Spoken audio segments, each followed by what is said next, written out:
Lamentaciones, capítulo 2, de los versículos 18 al versículo 22. Padre, te damos gracias por leer tu palabra y por permitirnos estar aquí esta oportunidad. Ahora queremos estar atentos a tu palabra y sobre todo, Señor, edifícanos. Ayúdanos a entender tu palabra. Espíritu Santo, instrúyenos, enséñanos. A ti sea la gloria siempre. En el nombre de Jesús. Amén. Y el día de hoy, el título de mi meditación, que será breve, se titula El enojo de Dios. Si usted tiene la idea de que Dios no castiga, está equivocado. Dios sí castiga.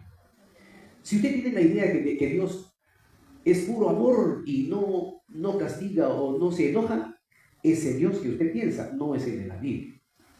El Dios de la Biblia es amor, es misericordia. Pero cuando se enoja, también se enoja. Y cuando se enoja, Él no se enoja a la primera, no es como nosotros, ¿no? A la primera que lo haga. No, Dios no es a la primera. Dios te da un tiempo. Usa todos sus recursos para que tú entiendas su voluntad. Te ha dado su espíritu para que pueda discernir, te ha dado su palabra. Te da una familia, te da una iglesia. Pone ahí un pastor. Y te habla. A través de muchas formas.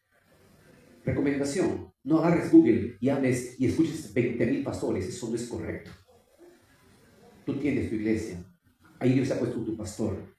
Enraízate ahí. Escucha la palabra de Dios. Porque no todas las cocinas cocinan el mismo lomo. No todas las pastillas se adecúan a tu necesidad. Necesitas una cama donde dormir solo con tu esposa y nada más con ella. Una mesa donde comer con tu papá y tus hijos. Solo necesitas un pastor, una iglesia. Si estás acá, gloria a Dios. Identifícate con la palabra. Y allí aliméntate. Allí come. Recibe la palabra. Entonces, Dios nos habla y Él tiene paciencia. Pero también Dios se enoja. Pero cuando Dios se enoja, ha pasado ya un buen tiempo. Antes de hacerlo, Él te ha amado. Y Él, mire, cuando uno no es hijo de Dios, uno vive a su manera. Piensa como quiere, siente como desea, decide de acuerdo a sus decisiones personales. No consulta a Dios. Inclusive hay creyentes que toman decisiones sin consultar a Dios. Solo atienden a pensar y creen que lo que están haciendo está bien, pero no consultan a Dios. Y a veces nos acostumbramos a no consultar a Dios. Solo venimos a buscar a Dios un momento, pero no lo encargamos en nuestras decisiones, en nuestras áreas de la vida. Pensamos que Dios no se da cuenta o pensamos que Dios nunca se enoja. Pero Dios nos permite vivir un día, una semana, un mes, un año, 10 años. En el caso de Israel, Jeremías predicó 40 años. Y después de los 40 años surge el enojo de Dios. No lo hagamos enojar a Dios. ¿Me escucha, hermano? Vengamos a Él. Si usted está vivo, no es porque usted se cuide, es porque Dios le da el aliento de vida que usted tiene ahora. Estamos vivos es porque Dios tiene su misericordia y nos mantiene vivos. Dígame, hermano. Tiene lo que tiene porque Dios se lo da. Lo que no tiene es porque Dios no quiere darse. Amén. Y eso el Señor a mí me enseñaba. Usted puede imaginarse que yo salí de mi trabajo y dejé mi carrito para que lo lavara. 45 minutos vuelvo a recoger mi carrito. Me estaba mi carrito. Y lo robaron. Cuando eso sucedió, yo inmediatamente dije, Dios, Señor, se me robaron. Tú eres soberano. ¿Tú sabes por qué? Yo no iba a hacer nada. Me dijeron, vete, pon denuncia. Fui a poner denuncia. Me di cuenta que todo estaba complotado ahí. Dejé la denuncia. Me dijeron, denuncia. Fui a un abogado. 3,000 soles, Señor. ¿Qué hizo el abogado? Nada. Pasó, le vamos a pasar la voz. Hasta que alguien me dijo, hay un profeta que yo le he dicho que en tu caso, y el profeta te dice a ti que en una semana tu carro va a aparecer. Hermano, yo no creo en profetas. Yo creo en la palabra de Dios. Yo también tengo el Espíritu Santo. Tú también, tú puedes consultar a Dios. Ha pasado ya 10 años y el carro no apareció. ¿Qué profeta es ese? ¿El abogado me defendió? ¿Policía me defendió? No. Y así el Señor da, el Señor quita. No hay que aferrarse a nada. Si no lo entiendes, lo vas a entender.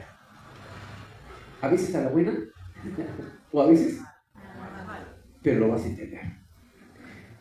Ahora bien, el enojo de Dios es el día de hoy. Quiero decir lo siguiente, antes de desarrollar breves puntos.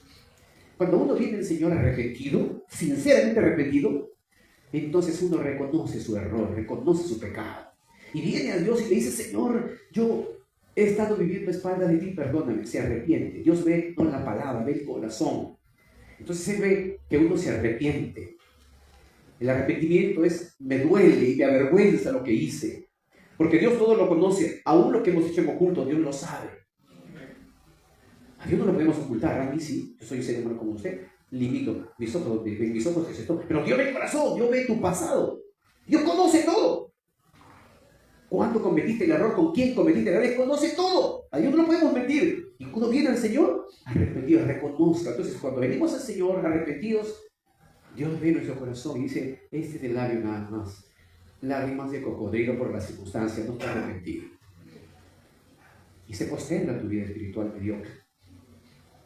Pero si tú te humillas ante el Señor, que Dios conoce, y te humillas de verdad, entonces Dios se acerca a ti. ¿Me está escuchando, hermano? Se acerca a ti y pone su mano sobre ti. Te limpia de todos tus pecados. Las cargas que tiene, las quita. Luego te levanta, te abraza. Y a partir de ese momento, el Señor crea una vinculación contigo. Y te pone un nombre. Mi nombre es Alfredo Benítez. Yo no sé qué nombre tendré allá en los cielos, pero tengo un nombre. Y hay una vinculación. A partir de ese momento, yo soy hijo de Dios, Él es mi Padre. Hay una vinculación entre Dios y yo, entre Dios y tú.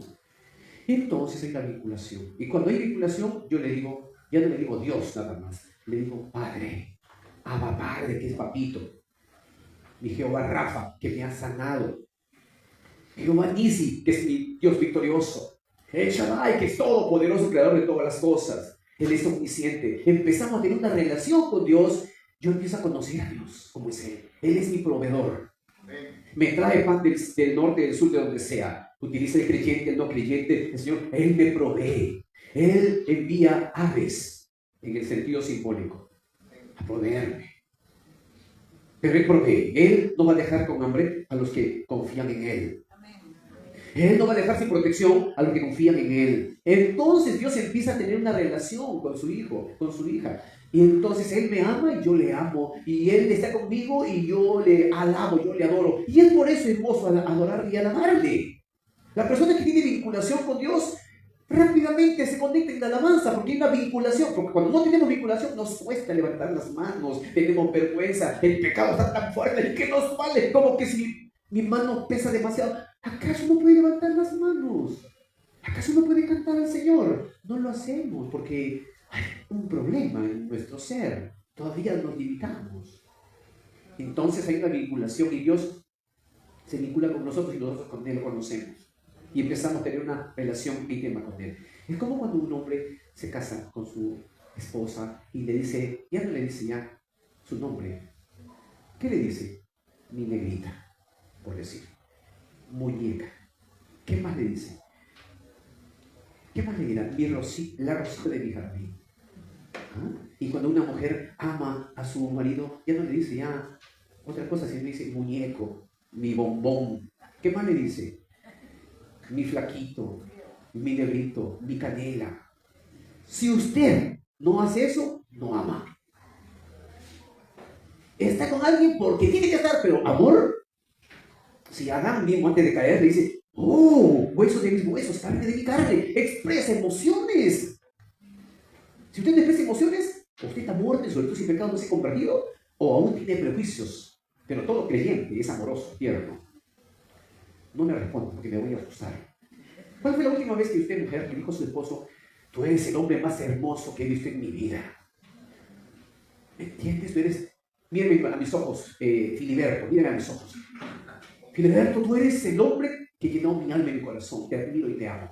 Pregunto a la mujer, ¿cuándo fue la mujer la última vez que hiciste eso? Si tú me dices que no te acuerdas, estás en problemas serios. Y el hombre, cuando le dijo la última vez a su mujer, tú eres para mí la razón de mi existencia después de Dios. Te amo, hijita, aquí estoy yo. Te quiero. Si este hombre no le dijo así a su esposa, está en serios problemas. No se aman. Se han acostumbrado. Se necesitan, pero se aman. ¿Amor? No. ¿Por qué no sucede eso? Porque mi Dios y yo estamos desvinculados, porque el amor de Dios derrama en nuestro corazón. Podemos amar. A ver, hago una pruebita nomás. Al costado suyo hay un moreno, un hombre, una mujer. Dígale, hermano, Dios te bendiga, te amo en Cristo Jesús. 2, 3.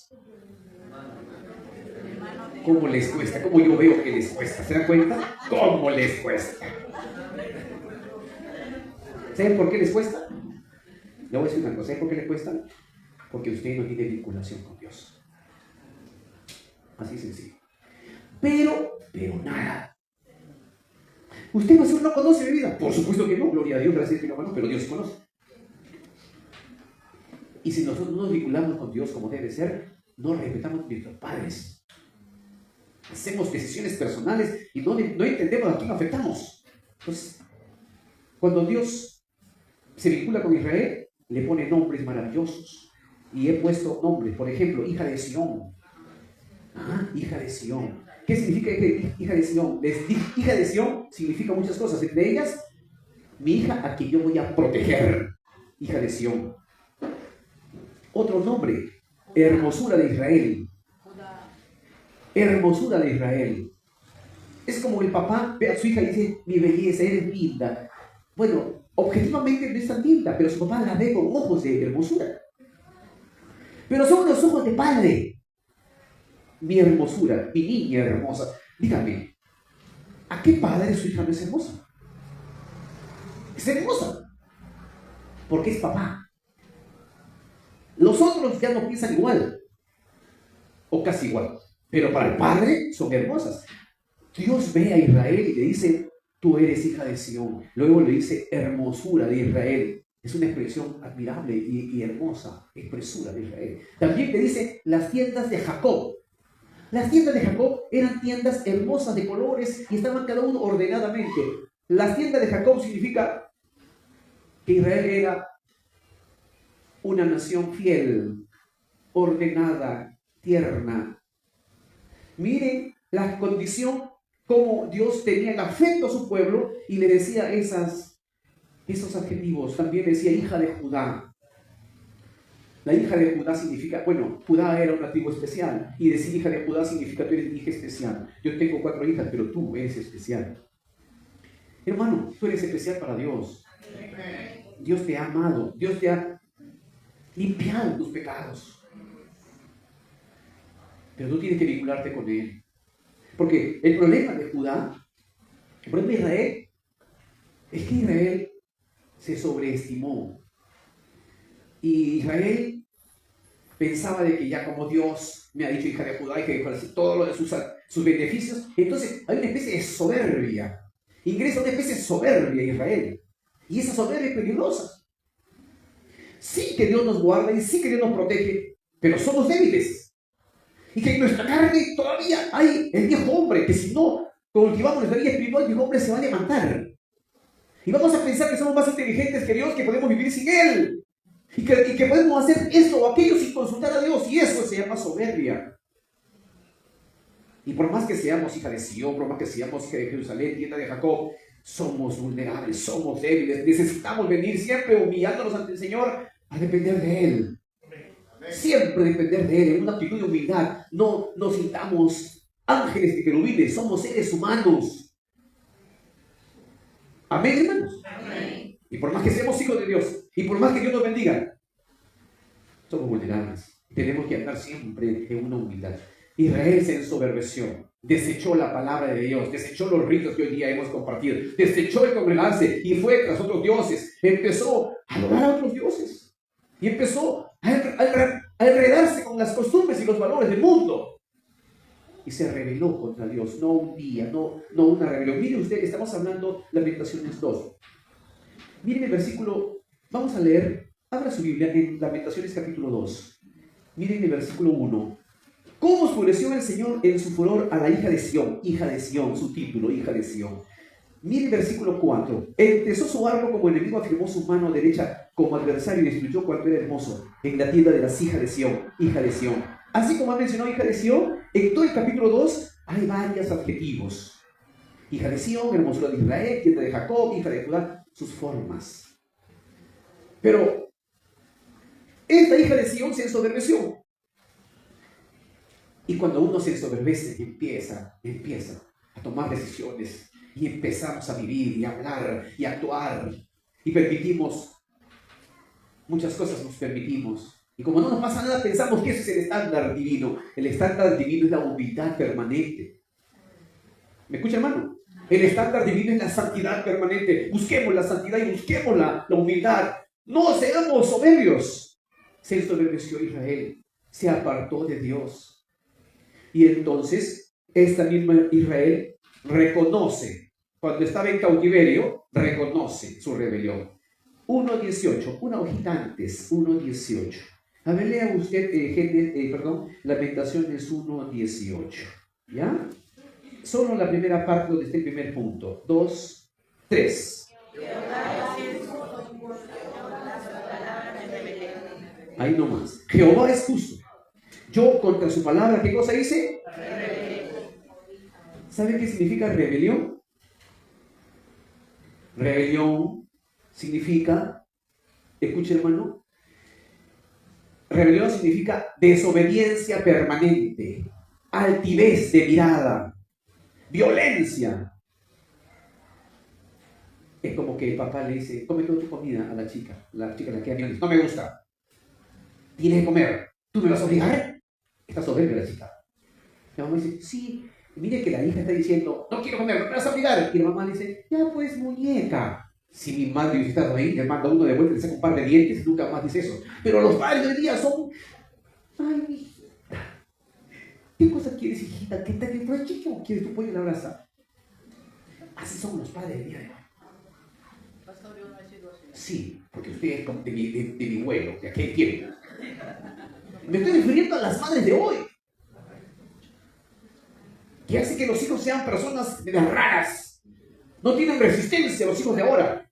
Le pica un mosquito y dicen, ay, me voy a morir, un mosquito.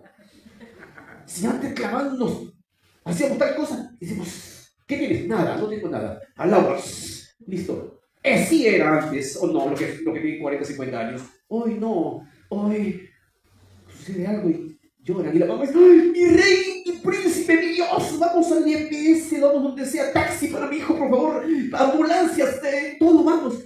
Todo una cosa por una. Así hace. O estoy exagerando, hermano. Mire, hermano, yo soy profesor. Todos los días yo veo lo que le conviene a usted. Todos los días. Y la madre dice, señora, ¿y usted cómo es? Cuénteme, señora, mi hijito. Imagine que está prohibido en el colegio donde yo estoy que los niños vayan con arete, con tatuaje. Y vemos un joven que se hizo tatuaje y dice, por favor, no pueden besar. Agarra y dice, ¿por qué no pueden besar si es mi derecho? La norma dice que no. No, yo puedo besar. No puedes besar. Que venga tu mamá mañana. El niño tiene un tatuaje por aquí. Y al día siguiente viene su mamá. 2 metros, 40 tatuajes su mamá. La mamá con 40 tatuajes y su niño de un tatuaje. Lo que usted hace se imita. ¿Cómo habla usted? Hablan los hijos. ¿Cómo chismosea? Chismosean sus hijos. ¿Cómo ora? Sus hijos oran. ¿Cómo es hipócrita? Los hijos son hipócritas chiquitos. ¿Cómo es usted? Consagrémonos al Señor. Porque esa es la manera de vivir. ¿O no, hermanos? Entonces, Israel se reconocía rebelde. En el 18 dice, Jehová es justo, yo contra su palabra me rebelé. ¿Qué significa rebelar? Escucho, entiendo, pero no me gusta y no obedezco. ¿Cuántas veces? 1.14. Lea 1.14. Lea 1.14, pero fuerte. 2, 3. Hasta ahí nomás. Mis rebeliones. ¿Qué significa mis rebeliones? ¿Plural o singular? Plural. ¿Y cuánto es plural? Más de 2 veces. Hago la pregunta. ¿Alguna vez usted se ha rebelado con su madre? No me diga usted, que me diga su madre. ¿Alguna vez se rebeló su hijo? ¿Sí, no? ¿Y usted qué hizo? Ah, mi pequeño, mi pequeñito, te voy a castigar con una pluma. Malo, malo, malo, con una pluma. ¿Así? ¿Así es usted? ¿Qué dicen las madres? ¿Así era? Hoy la psicología dice al niño no se le debe de castigar. No, no, no, no. La psicología autoriza muchas cosas terribles en la sociedad. Usted no tiene que basarse en la Biblia, en la psicología, tiene que basarse en ¿dónde? La palabra. ¿Para qué? La palabra es la palabra de Dios, ¿no es cierto? Habrá que instruirnos y aplicarlo. Hay que ser rebeldes, porque uno rechaza la palabra de Dios, rechaza a Dios. Y no es una rebelión. La rebelión es yo no quiero obedecer y aunque me diga yo no lo hago. No una vez, varias veces, se quedan en todas las áreas. Por eso dice mis rebeliones. Y por eso que Israel reconocía sus rebeliones. Ahora te hago la pregunta aquí. ¿Alguna vez te has rebelado contra Dios? Silencio sepulcral en el culto. ¿Alguna vez has hecho algo sin consultar a Dios que es importante, pero que no le ha consultado a Dios? A eso se llama desobediencia 1, desobediencia 2, 3 y 4 y 5, 6, 20, 30, 40. Pero todo te va bien. Pero, hermano, llega un día. Mire en el versículo de Lamentaciones. El versículo 1. ¿Cómo oscureció el Señor en su furor a la hija de Sión? Furor. Derribó del cielo a la tierra la hermosura de Israel. Y no se acordó del estado de sus pies en el día de su furor. Ahí remarque una frase, el día de su furor. Repita conmigo el día de su furor. La palabra furor significa furia, ira, al límite que yo voy a actuar diferente. Furor, ira. Furor es cuando la ira tiene su nivel de ira. ¿No es cierto? Pero cuando la ira llega a un límite, entonces llega el momento que se llama el día de tu furor, cuando la ira llegó a su límite. Y es recomendable que entienda usted que el día del furor no llegue. ¿O usted quiere que llegue el día de su furor de Jehová? El día que llegue el día de su furor, entonces Dios va a decretar y a determinar sanción. Y esa sanción no es recomendable, porque trae consecuencias como no se imaginan. Pero acá la clave es el día de tu furor. Para que eso no llegue nunca. Entonces, frente a mi conducta con Dios, yo sé que estoy desobedeciendo, debo de cambiar de conducta. Debo de congregarme, escuchar la palabra, leer la palabra, orar. Y Dios por su Espíritu Santo me dirá dónde voy, cómo voy. Si usted tiene un poco de soberbia, relacionar con otra, cambie de conducta, sea más amoroso. Amén. A ver, empecemos. Diga, mi hermano, hermano, te amo en Cristo, por favor. Te amo en Cristo. Ahora cuando vaya a su casa, en la noche, escucha hermano, una tarea en la noche. ¿Le hago la tarea o no la tarea? Yo sé que no la va a hacer, pero de todas maneras le voy a decir. Agarre a su esposo, agarre la cara, con su hermanito. Primero agarre las manos y agarre la carita y dígale palabras hermosas. Pero usted mira, pero no siento, no importa, dígase. ¿Le voy a mentir? No, no le vas a mentir. Hazte cuenta que cuando lo viste por primera vez hace 40 años y te gustó, así, dile. Por lo menos alude a ese lugar. Tú dile, desde el día que te vi, me gustaste mucho. Y doy gracias por tenerte esta hora conmigo. Solo eso. Por favor, hazlo. Y el esposo al recibir eso, también le abrazará a la esposa y le dirá, esposa mía, tú eres una herencia de Jehová para mí. Te abrazaré toda mi vida. Estaré contigo para siempre. Frases como estas debe decírselo todos los días. Dios nos ama y todos los días derrama su misericordia y su amor para con nosotros, ¿o no? ¿Acaso no siente eso cuando ora? Cuando uno ora al Señor, uno empieza a adorarle, ¿cómo yo siento su abrazo, su presencia? Me deshace el Señor. A pesar que yo soy ABC, negativo, débil, ¿cómo siento el amor de Dios? Él no condena, Él está cerca a mí siempre, cerca a ti. Él es cariñoso. Tú sabes que Él está allí. Tú sabes que Él está en control. Pero hay que obedecer al Señor, hay que buscarle siempre. ¿Me está escuchando, hermano? Porque si hacemos ese ejercicio todos los días, iremos bien. Tendremos errores, aprenderemos. ¿Nos va a costar? Nos va a costar. Pero no debemos de llegar al día de su furor. Versículo 3. Cortó con el ardor de su ira. Ardor de su ira.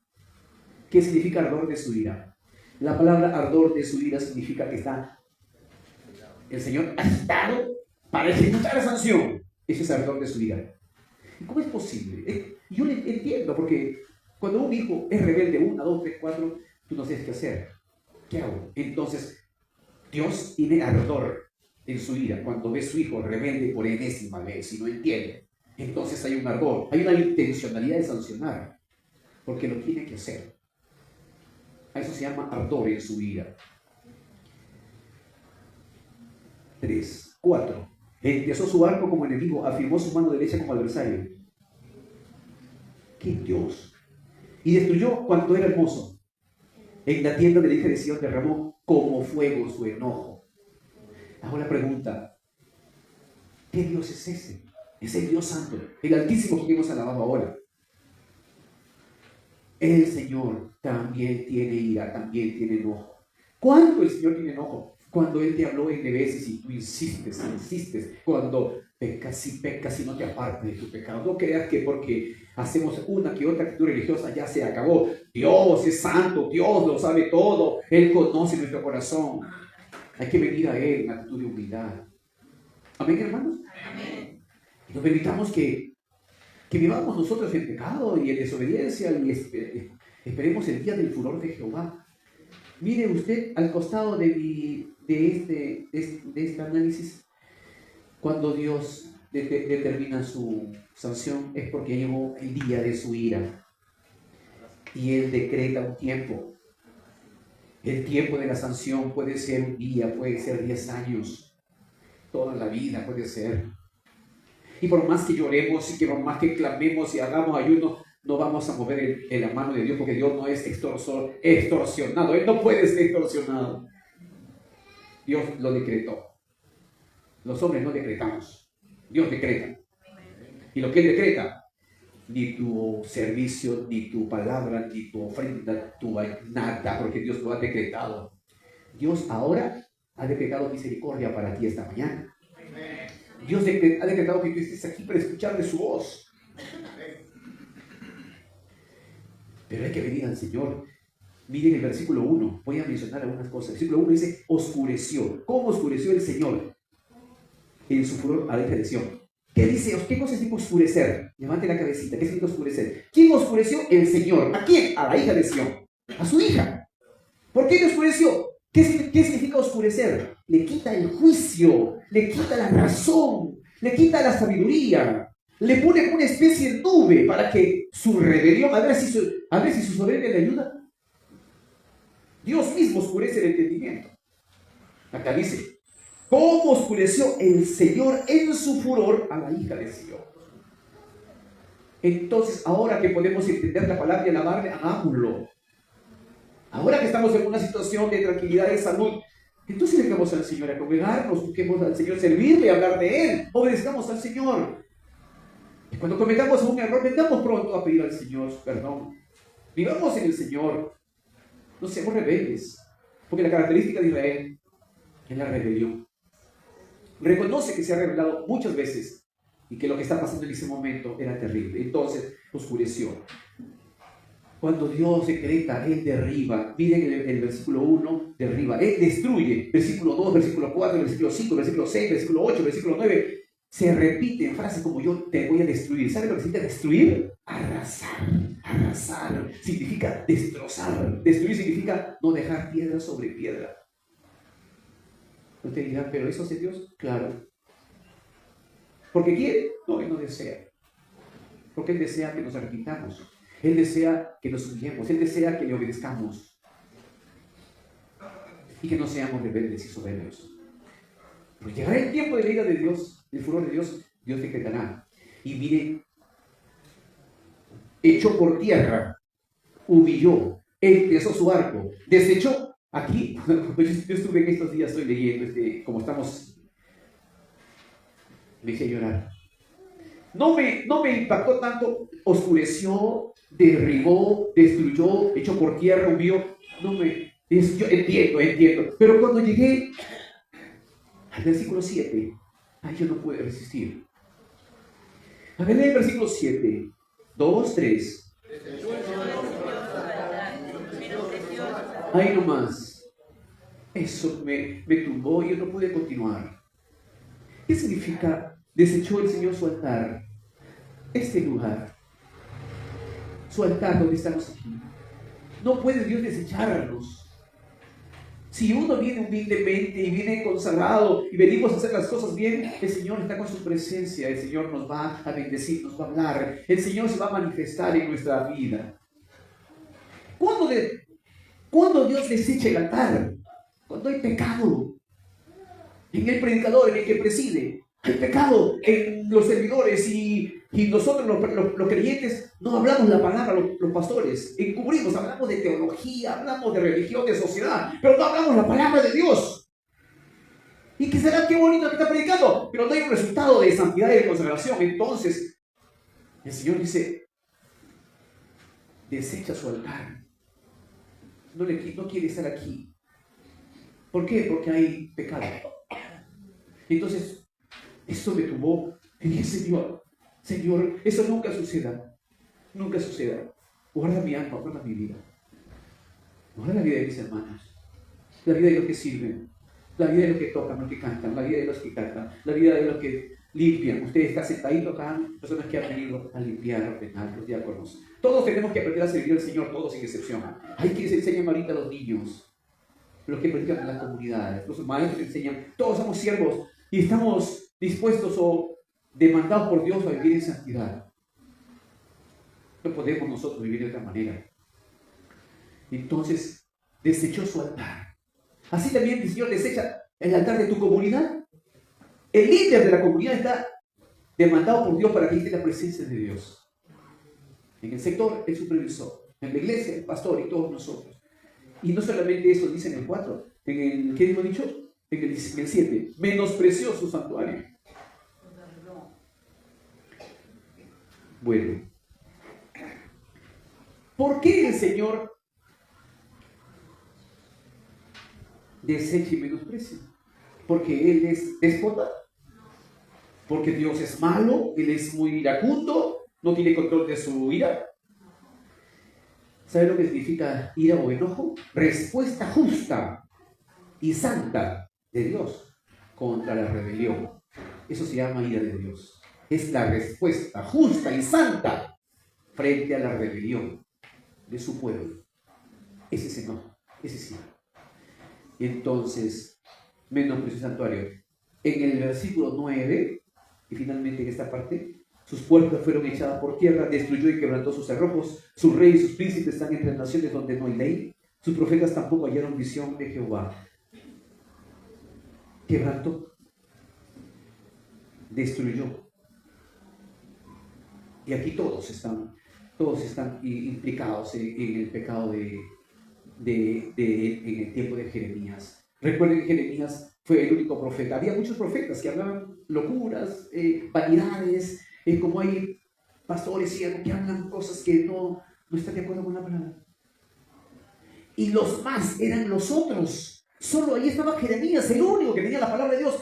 Los multitudinarios eran los otros, que profetizaban cosas falsas, aclamados por el rey y por los políticos, pero eran falsos.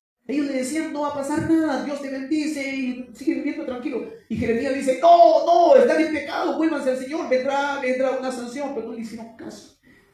No nos debe interesar el apoyo multitudinal de la gente, nos debe interesar que hablemos la palabra de Dios. Entonces el profeta Jeremías hablaba, no le hicieron caso. Le metieron la cisterna, ustedes saben, lo encadenaron, le maltrataron, le azotaban, le pusieron una comida terrible. Y aún estando en la cisterna, él predicaba, estando en cadena, predicaba su nombre de Dios. ¿Me está escuchando, hermano? Entonces, todo eso hasta que llegó el día del furor de Jehová. Y cuando Dios decretó eso, levanta países, la gente, los militares, levanta lo social, lo político y lo económico. Y arrasa. Y eso es lo que hace. Mire, ¿qué cosa es lo que produjo todo este asunto? Devastación para Israel. ¿Ya? En el versículo 10 se ve a los ancianos. Sí, 5 minutos más y termino. Solo 5 minutos. Se sentaron en tierra, callaron los ancianos. Cuando dice en el versículo, se sentaron en tierra, los ancianos son las autoridades, son las personas que tienen sabiduría. Los ancianos son las personas mayores que es necesario honrarlas, respetarlas, retribuir lo que hemos recibido de nuestros padres, honrar a nuestros padres, de nuestros abuelitos. Las personas mayores deben ser personas privilegiadas en todo, que se han desvivido por las generaciones que hoy día están. Sin embargo, acá los ancianos, mire, en el versículo 10, se sentaron en tierra. ¿Quiénes? Y callaron los ancianos. O sea que los ancianos se sentaron para llorar, para lamentarse. Y no se sentaron en un sofá, en tierra. Significa que estaban en carestía, estaban avergonzados. Las vírgenes bajaron sus cabezas a tierra. Las vírgenes son señoritas, púberes y adolescentes, que deben tener todo el cuidado de nosotros. También se fueron ahí con los ancianos, a llorar. Papá no estaría, estaban sin alimento seguramente. No solamente eso, del 15 al 16 habla de una burla y un menosprecio de la gente. Pero todo ¿por qué? ¿Por qué creen ustedes que se produce todo esto? ¿Porque Dios se enojó? ¿Porque Dios es malo? No, porque el pueblo era rebelde. Ahora, frente a esto, quiero terminar. Del versículo 18 al 22 que hemos leído, ahí está lo que debemos hacer. Dice, el corazón de ellos clamaba al Señor. ¿Qué tenemos que hacer? Clamar a Dios. Reconocer nuestra situación delante de Dios. Identificar cuáles son nuestras debilidades y pecados, apartarnos de ellos. Venir a pedir perdón al Señor de todo corazón. Empezar a obedecer al Señor, a cambiar de conducta. Entonces, a partir de ese momento, Dios nos dará un nombre, nos bendecirá otra vez y restituirá lo que nosotros hemos perdido. Quizás al día siguiente, quizás en una semana, un año, el Señor en su misericordia nos va a restaurar. Pero es un tiempo que tenemos que buscar al Señor, como hemos cantado el día de hoy, ¿no? Qué hermosa adoración hemos cantado. Bendeciré a Jehová en todo tiempo, en todas circunstancias. No podemos bendecir al Señor solamente cuando nos va bien. Cuando nos va mal, ¿qué hacemos? ¿Nos quejamos? ¿Cómo hacemos cuando nos va mal? Agradecer al Señor. Señor, gracias por lo que estoy pasando.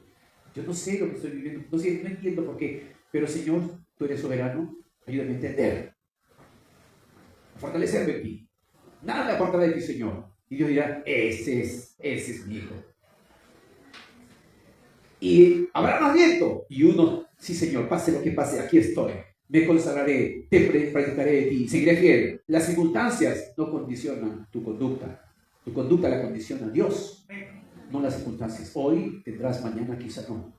No te aferres a lo material, aférrate a Dios. Vamos a leer 2 versículos bíblicos y terminamos. Nos ponemos de pie. Mateo 4:17. Mateo 4:17.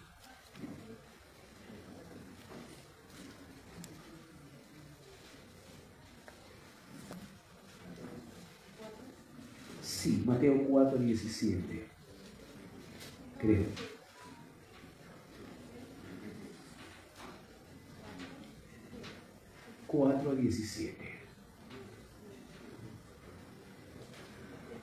Desde entonces comenzó Jesús a predicar. Levante la cabeza un ratito. Todavía Jesús no había empezado su ministerio. Él había venido a la tierra, como ya usted sabe, había nacido de la Virgen María, y ahora iniciaba su ministerio. Fue bautizado por Juan el Bautista. Recibió la llenura del Espíritu Santo, Jesucristo, cuando estaba sirviendo. Sale y empieza su ministerio. Mire, en la vida de Jesucristo, las primeras palabras y las últimas son fundamentales. La última era consumado es. Viene a morir por nosotros. La obra de Dios está completa. ¿Me escuchan, hermano? Y la primera frase que él dijo fue, lean el 17. Desde entonces Jesús comenzó a predicar y a decir, ¿qué cosa? ¿Por qué? La palabra arrepentir significa cambiar de conducta, significa dejar lo que pasó y empezar una nueva etapa, rechazar todo lo pasado, empezar una nueva vida. Esto significa que tenemos que arrepentirnos.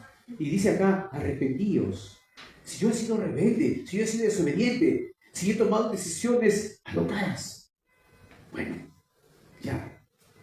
Es el momento de arrepentirse, de reconocer que hemos fallado, de venir a Dios a pedirle perdón y pedir su ayuda. Eso significa arrepentirse. Y dice Jesucristo en sus primeras palabras, arrepentidos. ¿Por qué? Porque el reino de los cielos se ha acercado. ¿Qué significa el reino de los cielos?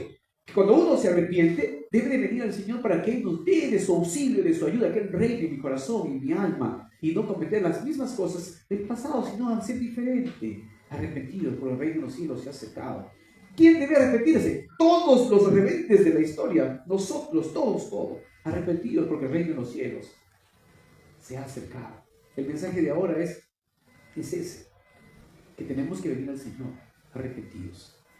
Y el versículo, Hechos 17:30. Hechos 17:30.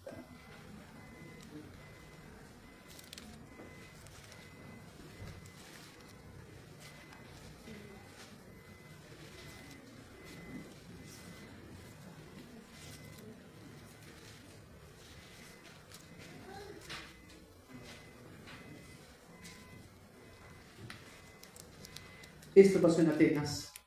Cuando el apóstol Pablo estaba predicando en Atenas, había mucha religiosidad, mucha inmoralidad. Y entonces este hombre empezó a hablar con todos los filósofos y religiosos de ese tiempo. El apóstol Pablo era una persona muy bien preparada. Entonces, hablaba no a la iglesia, hablaba a la gente. Y le dice, en el texto que hemos mencionado, el 17:30, pero Dios, habiendo pasado por alto los tiempos de esta ignorancia, levante la cabecita, escúchame, hermano, Dios quiere pasar por alto nuestras ofensas y equivocaciones y rebeliones. En el Antiguo Testamento no era así, hoy es así, porque hay alguien que pagó por nosotros nuestras rebeliones. Él pagó nuestras rebeliones, nuestros pecados en la cruz. Jesucristo murió por ti y por mí. Hoy día hemos tomado la Santa Cena. ¿Sabe qué cosa, hermano? Antes tenía que pagarla. Antes Dios tenía que derramar su ira. ¿Sabe? Cuando Cristo estaba muriendo en la cruz, allí estaba pagando tu rebelión y mi rebelión. Él es nuestro Salvador. Entrega tu vida a Jesucristo. Asegurémonos de estar en comunión con el Señor Jesucristo, nuestro Salvador. Él es nuestro Señor. Dice acá, pero Dios, habiendo pasado por alto los tiempos de esta ignorancia, ahora, no mañana, ahora manda a todos los hombres en todo lugar. ¿Qué cosa?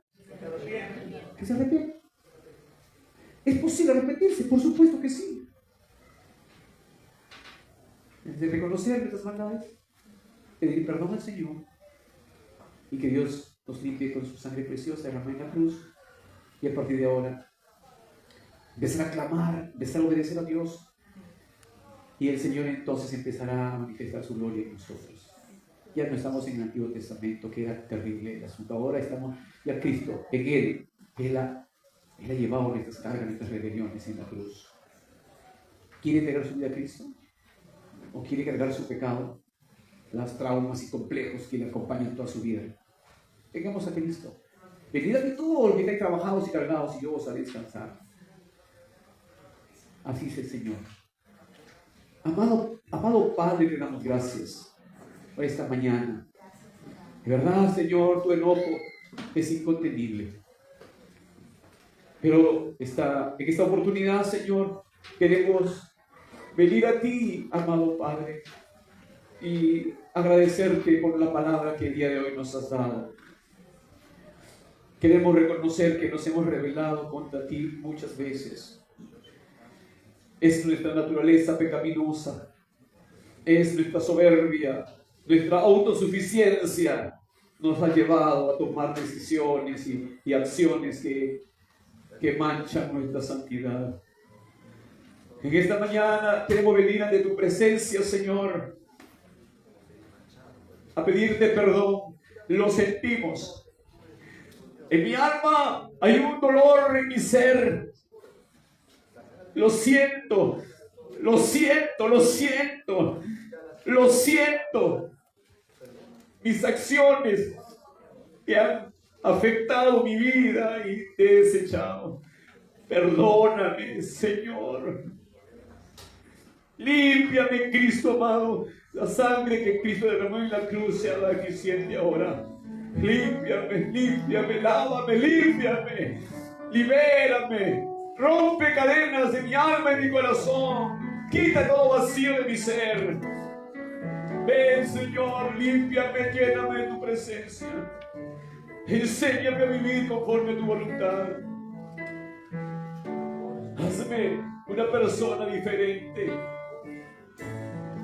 Aleluya. Ven, hermano, adelante si deseas. Yo quiero orar por ti. Yo quiero que reconozcas tu necesidad delante del Señor. Ven, hermano, dobla tus rodillas. Aquí adelante. Sal de tu lugar. Dios te llama. Arrepentidos porque el reino de los cielos se ha acercado. Dios quiere pasar por alto nuestras faltas, nuestras fallas, y en Cristo poder salir adelante. Ven, hermano, Cristo. Yo quiero orar por ti. Sal de tu lugar, hermano. Ven, póstrate aquí. Dobla tus rodillas ante el Señor. Dile a Dios que te perdone. Reconoce tus maldades, tus pecados, desatinos, falta de prudencia. Reconoce ante el Señor. Ven, hermano, sal de tu lugar.